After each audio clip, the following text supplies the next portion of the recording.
Hello again, whiskey friends. Thanks for joining everybody for another Tuesday discussion. Today is going to have a little bit of a different spin on it. There is a challenge going out there set forth by the Bourbon Junkies to highlight 5 bottles that fit 5 very specific situations. And one of my patrons reached out and said, hey, are you going to do this challenge? What would your 5 bottles be? So I decided to put this video together and express the bottles this way. And I will say up front, 3 of these 5 bottles are obtainable and are recommendations from me in any whiskey collection. So you get that added bonus information in here. So thank you for joining me today, whiskey friends. Let's kick off the show.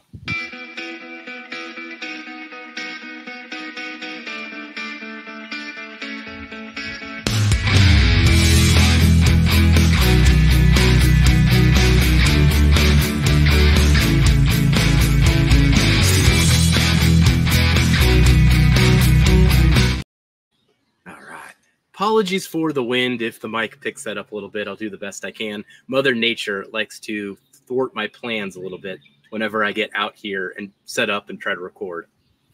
But what we're going to go through are 5 bottles for 5 special occasions. Once again, this list originated from the Bourbon Junkies, and every now and then one of these lists tends to spread across the community, and I'll challenge a few people to throw their name in the hat of this list at the end of the video. So let's pull up the categories here. First, starting with the Night Starter Whiskey. Now, the essence of this category should be something that is low proof and something that eases you into the night. If you follow me at all, that is not the way that I roll. I will jump into the deep end immediately. I drink what I want to drink when I want to drink it. And if I want to drink something hazmat to start the night, I am going to drink something hazmat to start the night.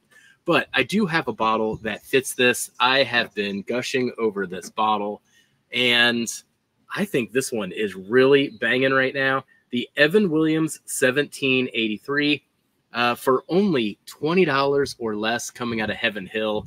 I am thoroughly amazed by this bottle. Every time I sit down with this, it presents itself even better. This is my go-to low-proof budget pour.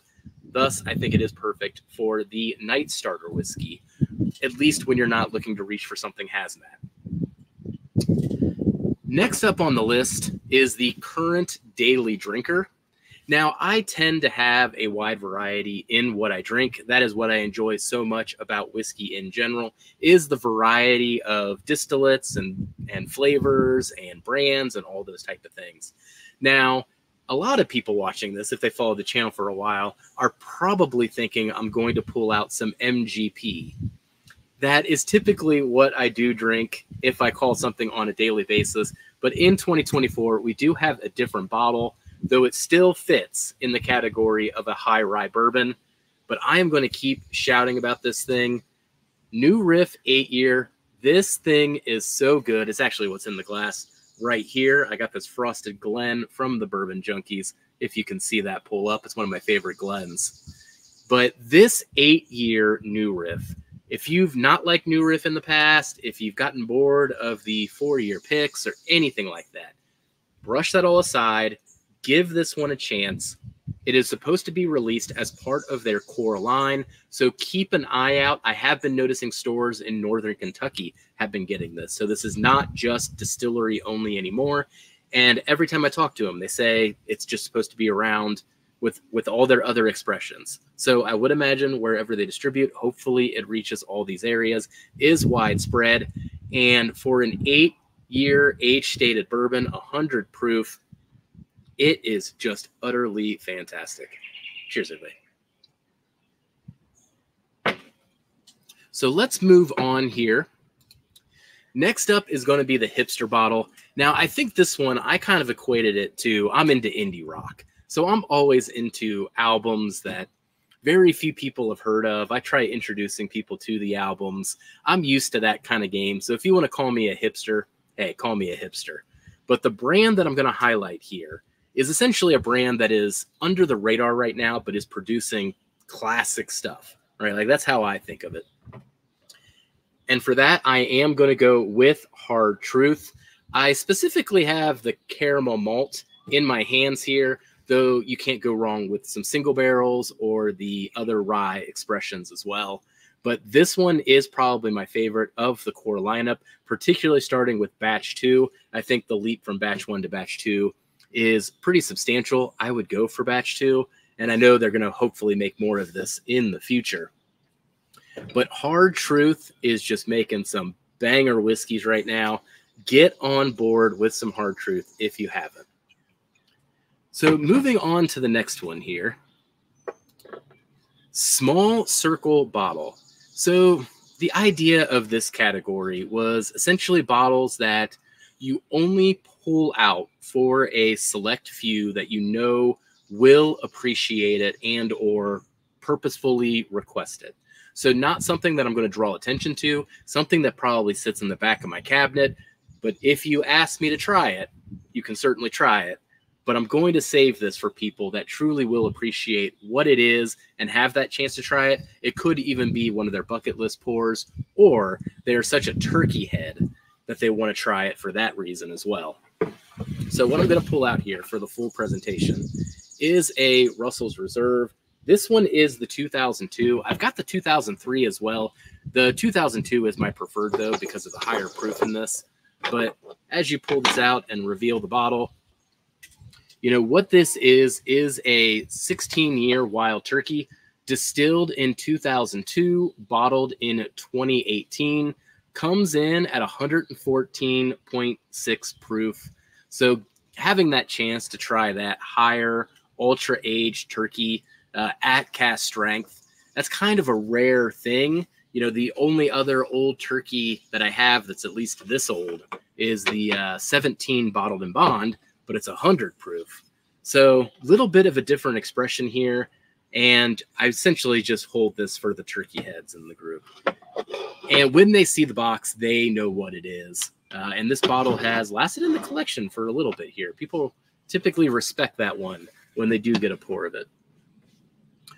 So the next one is a bottle share bottle. Okay. So if you have the chance to go to a bottle share, essentially you're bringing a whiskey that you're either looking to impress people or you're looking to get them something that they haven't tried before, something that maybe has some hype on it that they haven't tried before, and people are then going to gravitate around it. Now, if you've been in a bottle share situation with me at any of the meetups the last couple of years, you may know my go-to move. I have bunkered some old MGP expressions for years. It is my favorite whiskey of all time. It is my favorite era of whiskey. Essentially, anything that was distilled from Seagram's or LDI or MGP from the 2005 to 2008, 2010 era that's got some decent age on it. Some of them are finished as well, but those are the things I typically crack open for a bottle share. It is the perfect excuse to crack open a bottle like that, and that tends to be the only time I crack bottles like that open. One such situation was recently at Bourbon on the Banks, which is in Frankfort, Kentucky. It's a festival that comes up every year in October. Bummed I won't be there this year, but last year, my bottle share bottle for that event was the Bardstown Batch 1 of Chateau de Lavaude, one of my favorite pours of all time. And, you know, just plop it on the table. People get to drink it. And, you know, people were doing pretty good on that one. They were just getting small pours. They even left me some. Honestly, in this situation, I never expect to come home with a bottle that I put into a bottle share situation. But hey, now I get to share this one a little bit more and keep enjoying it. Without further ado, that is the list for today. And I highly recommend, again, the 1783, the New Riff 8-year, and the Hard Truth. Those three are obtainable that I put on this list, and I really do recommend that they have a place on everybody's shelf. Some great go-to bottles and great go-to brands and great people behind those brands. So thank you for joining me today, whiskey friends. I'll catch you on the next Tuesday discussion. Goodbye.